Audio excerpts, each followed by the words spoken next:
Bienvenue dans l'Instant Bible, l'émission qui vous aide à comprendre les grands messages que contient la Bible, même si vous la découvrez tout juste ici et maintenant. Aujourd'hui, une question aussi ancienne qu'universelle. Dieu parle-t-il encore aujourd'hui ? Certains affirment ne jamais avoir entendu Dieu, d'autres disent qu'il leur parle chaque jour.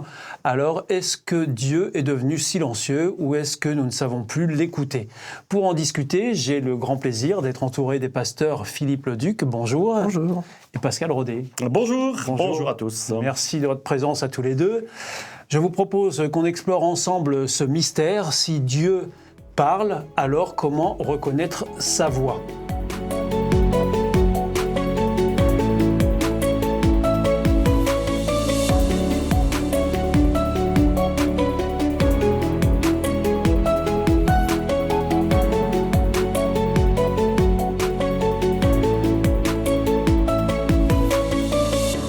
Pasteur Pascal Rodet, est-ce que dans la Bible, Dieu parle ?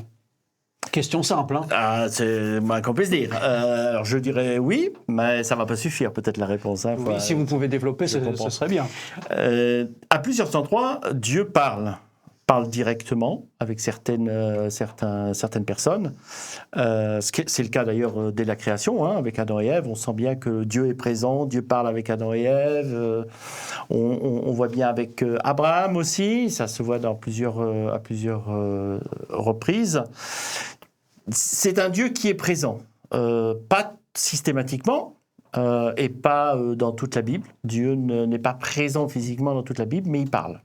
Est-ce qu'il y a une manière particulière quand il s'exprime comme ça Il y a plusieurs manières dans la Bible. D'ailleurs, alors, il y a quand même un élément, je pense que c'est important de voir. On s'imagine, principalement encore aujourd'hui, on veut absolument que Dieu nous parle là, directement, nous, chacun. Oui, comment ça se passe ? C'est un haut-parleur, une sorte de haut-parleur qui vient du ciel et il y a une voix qui arrive. Comment ça se passe ?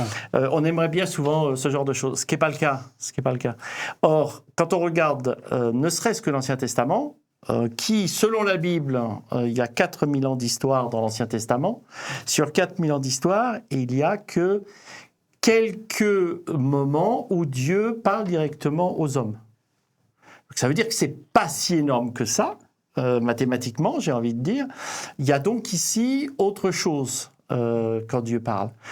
Ça va depuis les moments où il y a un moment où les personnes, les prophètes, les patriarches ont un songe, ou des choses comme ça. Ça, c'est Dieu aussi qui peut parler dans ce songe.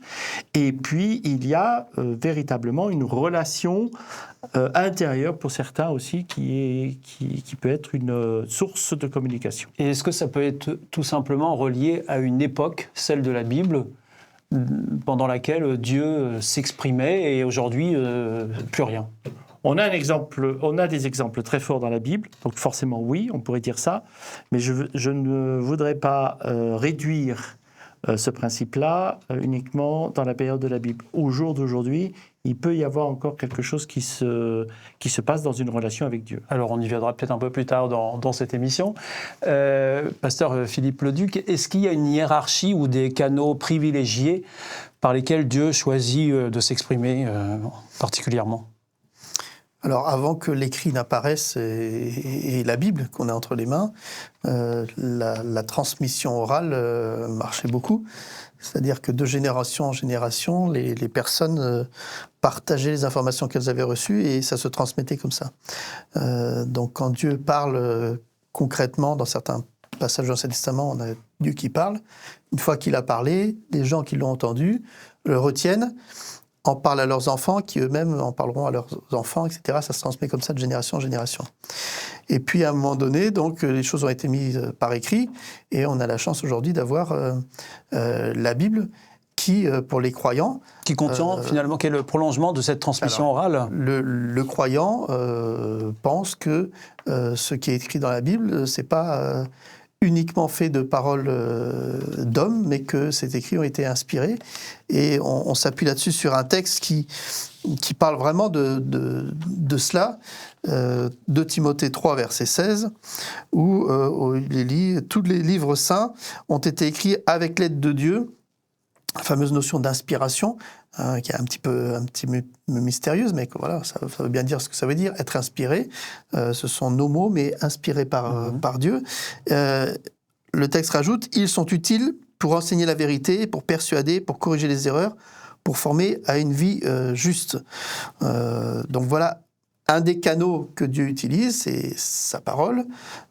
Et donc, au travers des textes que nous lisons là, on voit un Dieu qui se révèle à nous. Et c'est pour ça qu'on dit l'instant Bible, c'est parce qu'on trouve dans la Bible des éléments de réponse à vos questions d'ordre spirituel. Ouais. Donc voilà un canal très intéressant. Et puis le deuxième qui a été évoqué par le pasteur Rodet, c'est justement ce qu'on reçoit dans notre fort intérieur. Certains évoquent la conscience, par exemple, que Dieu nous parle au travers de notre conscience. Parfois on sait pertinemment ce qui est bien et ce qui n'est pas bien. Et c'est une manière dont Dieu aussi peut nous parler, nous révéler des choses. Ça, c'est encore un autre canal. Pour notre bien, voilà, un deuxième canal pour ça. Je pense que c'est la manière dont Dieu s'exprime aussi très bien. Alors, est-ce que la Bible nous indique encore un autre moyen par lequel Dieu pourrait nous parler, pasteur Pascal Rodet ? Il y a un autre moyen, et là, c'est peut-être un peu plus le Nouveau Testament qui nous le donne, ouais. Même si ce moyen-là existait déjà avant. Là, je vais parler du Saint-Esprit, l'Esprit de Dieu. Alors, est-ce que vous nous expliquez le Saint-Esprit ? Alors, le Saint-Esprit, c'est quelque part, la Bible nous dit, c'est vraiment l'Esprit de Dieu qui, comme notre esprit aussi, hein, l'Esprit de Dieu qui peut aller partout. Il est comme Dieu, omniprésent, omnipotent, etc. Il existait déjà dans l'Ancien Testament, puisque, par exemple, à la création, l'Esprit de Dieu se mouvait sur la terre avant sur quelque chose, une forme, avant que Dieu crée la terre.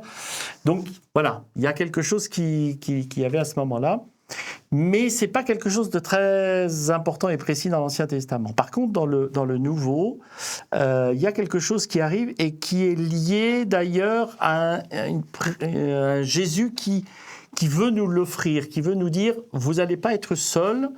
Il va y avoir une connexion entre nous, Dieu et les hommes, au travers de cet esprit. C'est ce qu'on voit dans Jean au chapitre 14, verset 26. Le consolateur, c'est souvent ce terme-là qui est utilisé d'ailleurs pour le Saint-Esprit. Du Saint-Esprit, voilà. Le consolateur, l'Esprit Saint que le Père enverra en mon nom, vous enseignera toutes choses et vous rappellera tout ce que je vous ai dit. Il y a donc, ce sera encore un autre canal que c'est un autre canal, voilà, qui va nous permettre d'être en relation. Alors, c'est vrai que ça peut paraître un peu abstrait, mais ça correspond véritablement plus qu'un peu. Ouais. C'est sûr qu'on ne peut pas le toucher, hein, c'est évident. Comme le nôtre non plus, l'esprit parfois. Mais c'est quelque chose qui se connecte ensemble pour qu'il y ait une écoute de Dieu, mieux comprendre ce que Dieu veut nous dire. Et je crois que c'est important de voir cet élément-là dans notre fort intérieur. Ça demande, en tant que croyant, ça demande forcément une certaine réflexion, habitude et pratique dans ce domaine-là.